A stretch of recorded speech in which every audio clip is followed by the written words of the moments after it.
Hi friends, welcome to my channel Tripura job study. আজকে আমরা TPSC পরিচালিত কম্বাইন্ড 1 এর ইন্টারভিউ সম্পর্কে এই ভিডিওতে আলোচনা করব।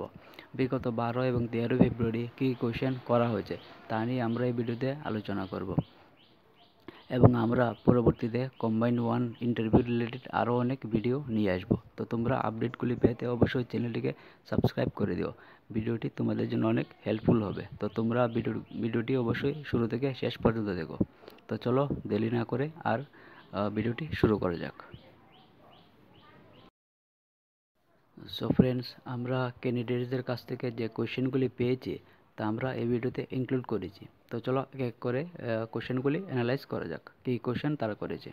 দেখো, প্রথমে একজন ক্যান্ডিডেট ছিল, ছেলেটি নিজের এখন বর্তমান যে পেশা হিসেবে বলেছিল ও এখন টিউশন পড়ায়।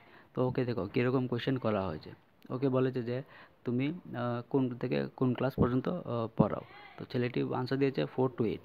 তো তারপরে দেখো কি একটা ট্রিকি কোশ্চেন করেছে, তুমি শুধুমাত্র 4 to 8 স্টুডেন্টই কেন পড়াও, তার উপরে কেন পড়াও না। ওকে একটা আনকমফোর্টেবল সিচুয়েশনে ফেলে দিয়েছে। তো এখন দেখো ও এখন বলতেও পারবে না যে স্যার আমি তো 9-এর অ্যাবভ পড়াতে পারি না আমি। তো এটা বললে একটা নেগেটিভ ইমপ্রেশন পড়ে যায়। তো ওটাও বলতে পারবে না, তো ওটা গুছিয়ে আনসার দিতে হবে। তো ছেলেটিও গুছিয়ে আনসার দিয়েছিল। তো তোমরা এইভাবে তোমাদেরকে যদি কোয়েশ্চেন করা হয় তোমরা এইভাবে আনসারটা দিতে পারবে, স্যার আমারও তো স্টাডি আছে, আমিও বিভিন্ন কম্পিটিটিভ এক্সাম সম্পর্কে জন্য আমি প্রিপেয়ার করি। তো আমারও স্টাডি রয়েছে, তো আমারও পড়তে হয়। তো স্যার আমি তাই 4 to 8 পর্যন্ত রেখেছি। পরবর্তীকালে যদি আমি ফ্রি থাকি তো তখন আমি এর অ্যাবভ অবশ্যই পড়াবো। তারপর দেখো আরেকজন ক্যান্ডিডেটকে জিজ্ঞেস করা হয়েছিল, ছেলেটি 2018-এ ওর গ্র্যাজুয়েশন কমপ্লিট করেছিল।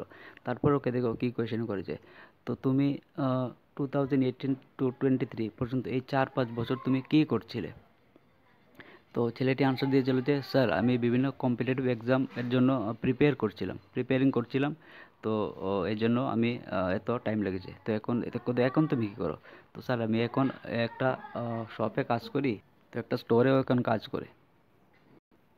তারপর ওকে জিজ্ঞেস করেছে দেখো তুমি এখন কী কী কম্পিটিটিভ এক্সাম দিয়েছো এই যে 4 to 5 ইয়ার্সের মধ্যে। তো ও আনসারটা দিয়ে তোমাদেরকে যদি এরকম কোশ্চেন করা হয় তো তোমরা বলে দেবে, তোমরা যদি কোনো কম্পিটিটিভ এক্সাম দিয়ে থাকো তো সেগুলি বলে দেবে অবশ্যই, তো কোনো প্রবলেম হবে না। তো এটাই ছিল ওর যে কোশ্চেনগুলো। তারপর দেখো ছেলেটি যে আনসার দিয়েছিল ও একটা শপে কাজ করে, রিলায়েন্স রিটেল একটা স্টোরে কাজ করে। তো ওখান থেকে দেখো ওকে খুঁটিনাটি কোশ্চেন শুরু করে দিয়েছিল। তো দেখো ওকে বলেছিল যে রিলায়েন্স যে এটা কোম্পানিটা রিলায়েন্স, এটা ওনারকে, ওটার ফাউন্ডারকে, প্রথম জিজ্ঞেস করলো ফাউন্ডারটাকে। ফাউন্ডারটা হচ্ছে অনিল আম্বানি। তারপর বলছে কারেন্ট ওনারকে, কারেন্ট ওনার হচ্ছে অনিল আম্বানি। তো এরকম কোশ্চেন ওকে করেছে। তারপর দেখো বিভিন্ন বিভিন্ন বিভিন্ন দ্রব্য সম্পর্কে ওকে ওর মানে মার্কেট প্রাইস সম্পর্কে জিজ্ঞেস করেছিল। এই যে বাজারে বিভিন্ন জিনিস আছে না, ওগুলির মার্কেট প্রাইস সম্পর্কে ওকে জিজ্ঞেস করেছিল। তো ও আনসার দিতে পেরেছিল। তারপর দেখো কী কোশ্চেন করেছে, যখন তুমি তখন একটা কাস্টমার তোমাকে একটা পণ্য সম্পর্কে, একটা প্রোডাক্ট সম্পর্কে কিছু একটা কমপ্লেন করে, তখন তুমি কীভাবে এটা ডিল করো। তো তোমরা এই যদি তোমাদেরকে যদি এরকম কোশ্চেন করা হয়, তোমরা যদি কোনো শপে কাজ করো বা এরকম কোনো একটা কিছুতে কাজ করো, তো তোমাদেরকে এরকম অবশ্যই করা হবে কোশ্চেন। তো তোমরা এগুলি সম্পর্কে প্রিপেয়ার থাকবে। তারপর দেখো দেখো if there is a dismiss between sales and money, what would you do. যদি তুমি একটা শপে কাজ করো, তো এখানে যদি যে হিসাবে যদি কোনো একটা গোলমেল হয় তখন তুমি কি করবে। মানে তারা এরকম কোশ্চেন করে যাতে ক্যান্ডিডেটটা একটা আনকমফোর্টেবল সিচুয়েশনে পড়ে যায়। ওরা একটা আনকমফোর্টেবল সিচুয়েশনে ফেলার চেষ্টা করে। তো তোমাদেরকে যদি এরকম কোশ্চেন করা হয় তোমরা অবশ্যই ঘাবড়িও না, একটু মাইন্ডে একটু কুল রাখবে, তারপরে ওটা ভেবে আনসার দেবে। তারপরে দেখো একজনকে জিজ্ঞেস করা হয়েছিল অ্যাডমিনিস্ট্রেশন স্ট্রাকচার অফ ত্রিপুরা যে প্রশাসনিক গঠন এটা সম্পর্কে কিছু বলো। হুম তো দেখো এটা আনসারটা তোমাদেরকে যদি জিজ্ঞেস করা হয় তো তোমরা এইভাবে বলতে পারবে যে ত্রিপুরার অ্যাডমিনিস্ট্রেটিভ স্ট্রাকচারটা মূলত 4টি স্তরে রয়েছে, 4টি লেভেলে রয়েছে, যেমন state level, district level, sub division level এবং ব্লক লেভেল। তারপর আরেকটা ক্যান্ডিডেট ওর প্রেফারেন্স হিসেবে আইসিডিএস সুপারভাইজার দিয়েছিল। তো ওকে দেখো কীরকম একটা সিচুয়েশনাল কোয়েশ্চেন করেছিল।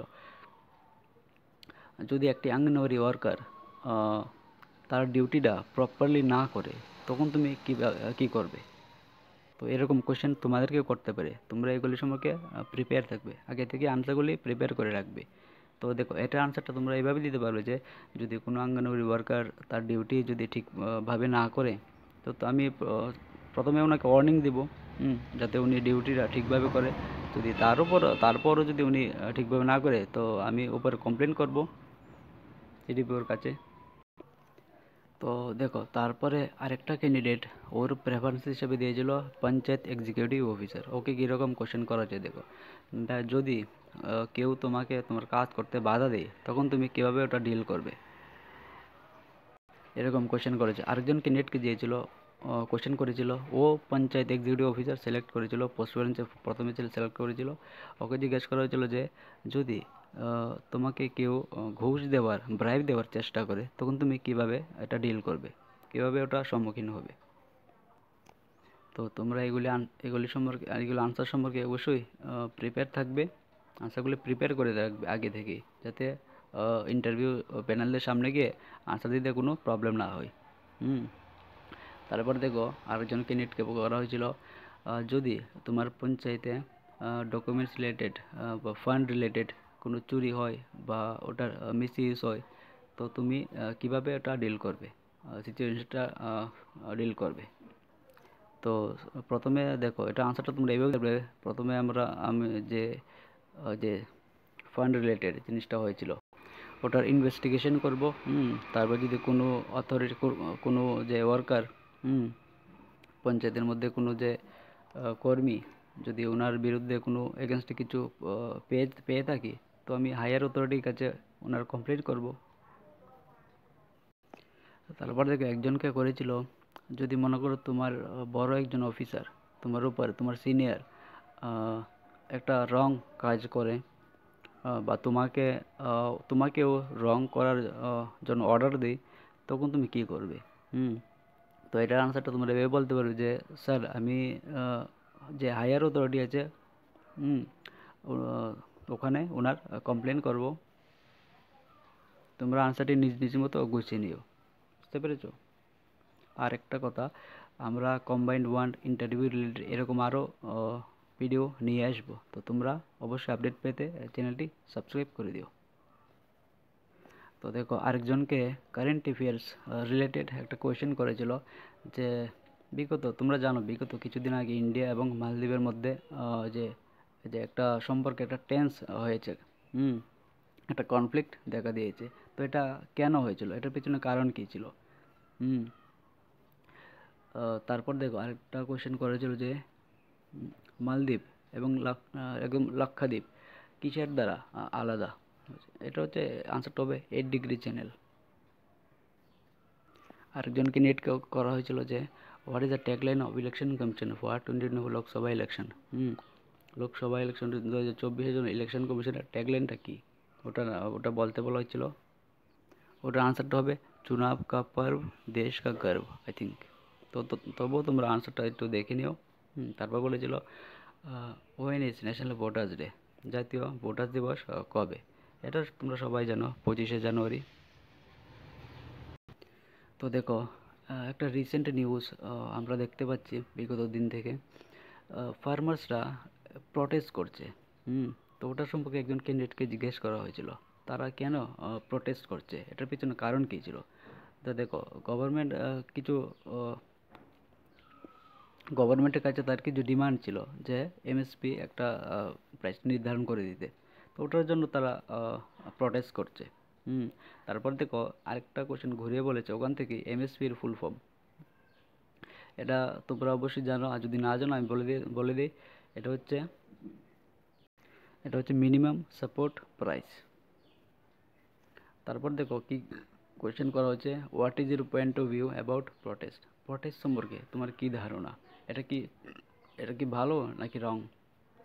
তো তোমরা এটা আনসারটা নিজ মতো গুছিয়ে আনসারটা দেবে, আগে থেকে প্রিপেয়ার করে রাখবে। তারপর দেখো, একজনকে জিকে থেকে একটা কোয়েশ্চেন করা হয়েছিল, who was the first Indian to be qualified for ICS? তো আনসারটা হবে সত্যেন্দ্রনাথ ঠাকুর।